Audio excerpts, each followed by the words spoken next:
And the last person is in the middle there is Hailey Garza. So Hailey, if you look on the field wise, didn't do a whole lot.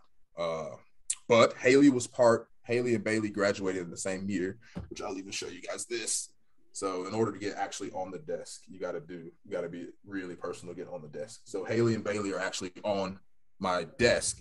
And the reason for that is Hailey and Bailey were the two that when I first got here started to lead the culture change in our program as far as this is what Coach Carlson wants. This is what he's trying to get us to do. This is what we're going to do.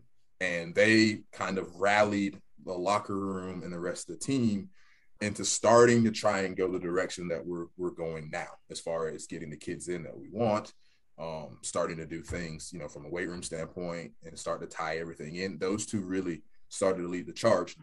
Hailey made all the changes necessary that she needed to do. Had a really, really excellent fall before her senior year.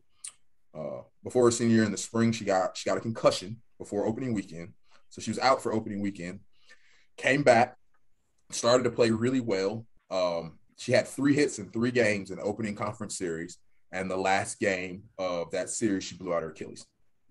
So was out for the year after playing, putting all that time in, all that work in. And, I think it was 13 or 14 games done for the year.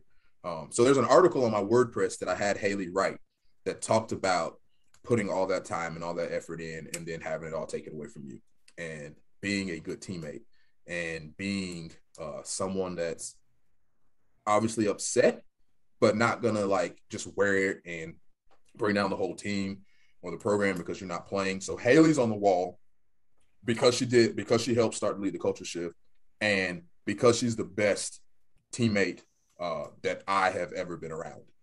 To do all that, to set yourself up, to have a really good year, to start to do the things like on the field, in practice, in scrimmages, like I said, in the fall against other teams where you're like, you know what, Hailey's going to have a really good year. And then do that in 3 consecutive games and then it all be gone because you celebrate, you jumped up, to chest bump a teammate to celebrate the last out of a victory and your Achilles goes pow.